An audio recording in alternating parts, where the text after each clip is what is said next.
This is Democracy Now!, democracynow.org, The War and Peace Report. I'm Amy Goodman. President Biden and Chinese President Xi Jinping spoke for nearly 2 hours Friday, with much of the discussion focused on Russia's invasion of Ukraine. Biden reportedly warned Xi that China will face consequences if it provides material support to Russia. It was the first call between the two leaders of the world's two largest economies in 4 months. In February, Russian President Vladimir Putin traveled to Beijing for talks with Xi ahead of the invasion. Earlier this month, China joined India, Iran, Pakistan, and 32 other nations from the global south in abstaining from a United Nations vote condemning Russia's war in Ukraine. On Saturday, China's vice foreign minister criticized NATO as a, quote, Cold War vestige and criticized Western sanctions on Russia, saying globalization is being used as a weapon. To look more at China's evolving relations with both Russia and the United States, we're joined by Alfred McCoy, professor of history at University of Wisconsin-Madison, author of numerous books, most recently To Govern the Globe, World Orders and Catastrophic Change. His recent article for The Nation is headlined, Russia and China Together at Last. Welcome back to Democracy Now!, Professor McCoy. Why don't you start off by responding to the talk that President Biden and Xi Jinping had on Friday, what we learned of what they said? Apparently what what President Biden was hoping to accomplish in his phone conversation with Xi Jinping was to draw on their successful video meeting last November and kind of encourage or even pressure President Xi to back away from China's strong support for Russia's invasion of Ukraine. And that did not happen. President Xi's quote, the most memorable, the most important quote, was he wanted the United States to untie the knot of Ukrainian and Russian security. And that was a kind of oblique reference to the idea that the United States and NATO are responsible for Russia's invasion of Ukraine by expanding NATO right up to the borders of Russia and threatening Russian security. And that's also a reference to the historic meeting between Putin and Xi Jinping on February 4th of this year, when the two met during the Winter Olympics, and they issued an historic 5,300-word declaration that laid claim to establishing a kind of new global order, to attacking U.S. global hegemony, and to build upon their strong bilateral alliance, their very close economic integration in the field of energy, and to simultaneously block NATO from threatening Russia and block the United States from supporting Taiwan against China's legitimate claims to Taiwan. And so, in effect, what that meeting failed to accomplish was it simply failed to break this emerging alliance between China and Russia, which is literally shaking the current world order. I wanted to turn to Qin Gang, the Chinese ambassador to the United States, appearing on CBS's Face the Nation Sunday. He was questioned by Margaret Brennan. Has Xi Jinping, your president, told Vladimir Putin to stop the invasion? Do you condemn it? Actually, on the second day of Russia's military operation, President Xi Jinping did talk to President Putin. Was that their last asking President Putin to think about resuming peace talks with Ukraine. And President Putin listened to it, and we have seen 4 rounds of peace talks have happened. Let me continue. China's trusted relations with Russia is not a liability. Actually, it's an asset in the international efforts to solve the crisis in a peaceful way, And China is part of the solution. It's not part of the problem. Professor McCoy, can you respond to the significance of what the Chinese ambassador to the United States said? Of course. He's, again, kind of affirming what President Xi said in that meeting last Friday with President Biden. In essence, that China is not going to rupture its relations with Russia. It's not going to apply pressure on Russia. It's not going to blame Russia. It's not going to call the Russian invasion of Ukraine an invasion. And it is going to affirm that Russia has legitimate security concerns in Ukraine that must be met, and that if China is going to do anything, it is going to apply its considerable international power and prestige to support Russia in establishing its security in Eastern Europe. What I think what's going on more broadly is that we're seeing a sense of extraordinary confidence from Moscow and Beijing that literally history and, more importantly, geopolitics is on their side. They believe that their alliance gives them such dominance, such power on the massive Eurasian landmass that they can prevail, that they can not only dominate the landmass, they can dominate international politics. In essence, they are pursuing a geopolitical strategy to break U.S. control over the Eurasian landmass and thereby break U.S. global power. They think that they are witnessing the birth, the historic birth of a new world order in which the great global hegemon, the United States, which has dominated the world for the past 70 years, in which its global power is broken and its dominance over Eurasia, something the United States has maintained since the start of the Cold War in the early 1950s, that is coming also to an end. This is the White House Press Secretary Jen Psaki talking about Biden's meeting with Xi Jinping on video phone call.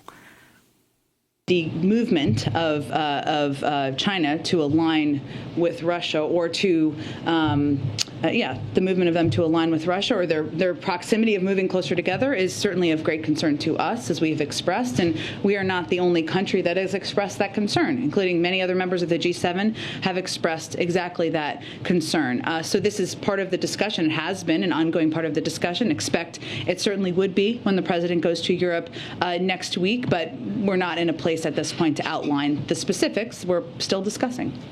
So if you can talk more about, Professor McCoy, what Biden threatened, if it has an effect. He's going to Europe this week. He's speaking with a lot of European nations today, then meeting in Brussels with other NATO members, then going to Poland to hold bilateral talks Friday and Saturday. What this means for Russia, and then for Russia and China. The United States is concerned, I think, in two areas. One, that China will provide weaponry and financial support. And in fact, China can break the financial embargo that the United States is trying to impose upon Russia in order to restrain them in their invasion of Ukraine. And so what Washington is monitoring is flows of weapon and flows of financial support from China to Russia. That's what the United States is trying to restrain. And that the weapons may have a short-term impact, the financial flows a medium-term impact. That's the U.S. concern. But I think we need to sort of analyze the situation in dual tracks. One, focus on the diplomacy, the military activity in Ukraine, the course of the war on the battlefield. Okay, that may or may not go Putin's way. But underlying that, there is this extraordinary confidence in Moscow and Beijing that the geopolitics of Eurasia are on their side, that because of their alliance and their dominant position in this great landmass that comprises 70% of the world's population and productivity, that it almost inevitably that they are going to emerge as the new centers of global power on the planet. And that, I think, is underlying their boldness and their resistance to Washington's pressure. So we can, from their perspective, we can provide weapons. We can mount financial pressure. We can even impact the situation on the battlefield by providing anti-tank missiles and handheld weapons that can bring, like Stinger missiles that can bring down Russian helicopters and aircraft. We can do all that, but that is not material. That's not what's going to matter. They believe, because of the theory of geopolitics, that being the dominant powers in this great Eurasian landmass, that they can slowly break the controls that the United States has imposed over Eurasia since the start of the Cold War. And they can break U.S. global power, and they together can construct a new global order.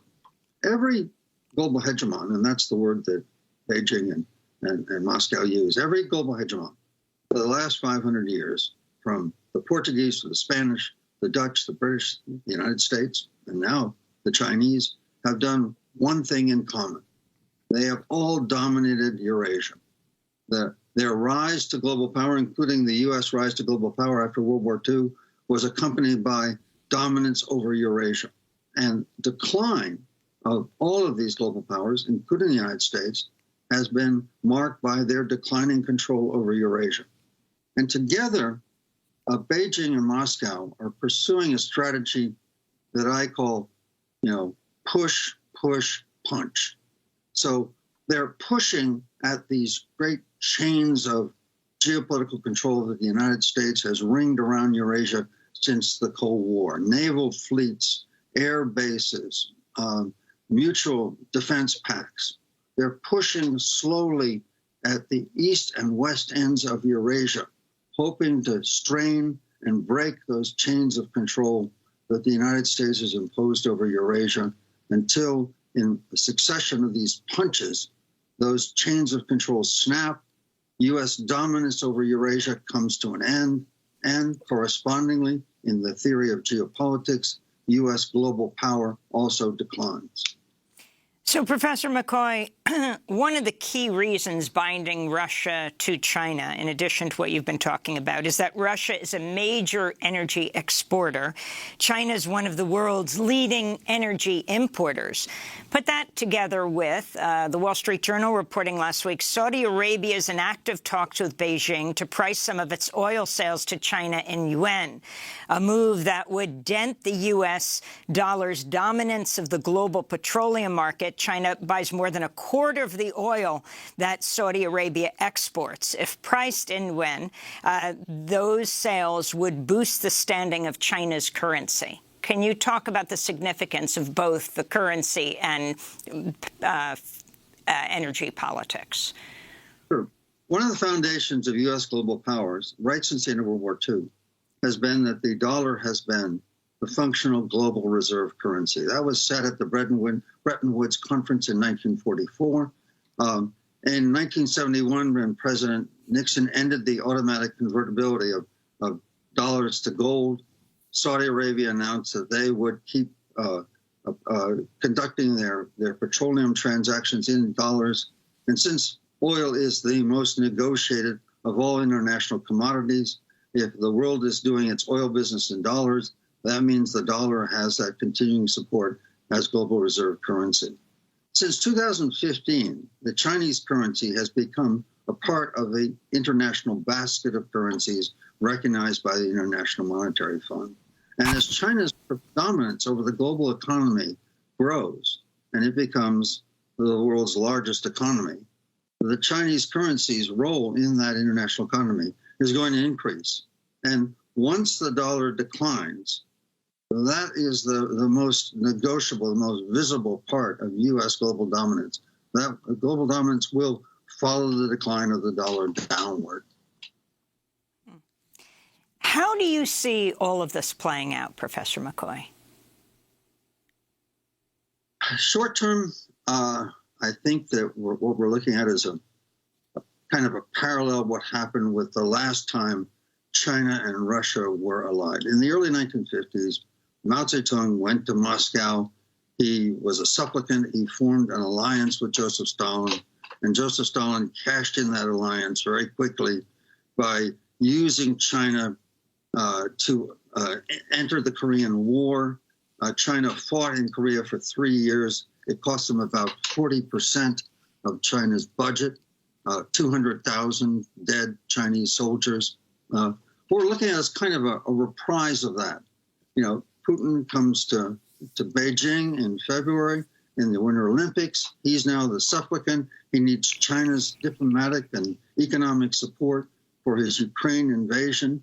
And so at the moment of this very strong alliance, again, this time Putin attacks. He's sacrificing his budget, his soldiers, all right, in this strategy of pushing and breaking the U.S. dominance over Eurasia.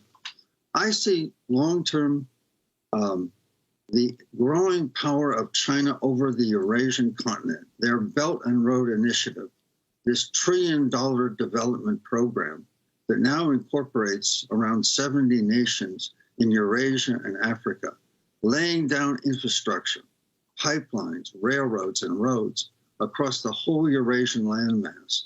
If this development project succeeds, and it's 10 times the size of the Marshall Plan that the United States used to rebuild Europe after World War II. It's the biggest development scheme in human history.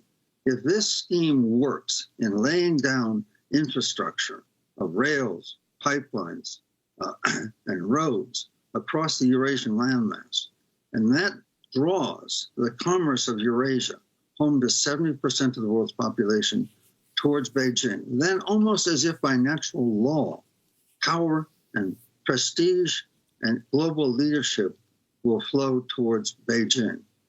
And so what we're witnessing is the violent eruptions of a great tectonic shift in global power.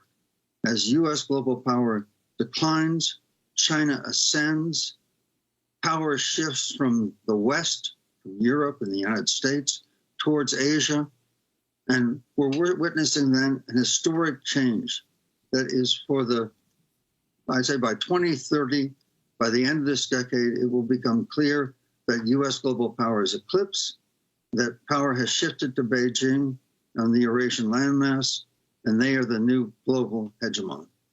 Constructing a new kind of world order, far less concerned with human rights, far less concerned with law, a kind of transactional world order of mutual convenience.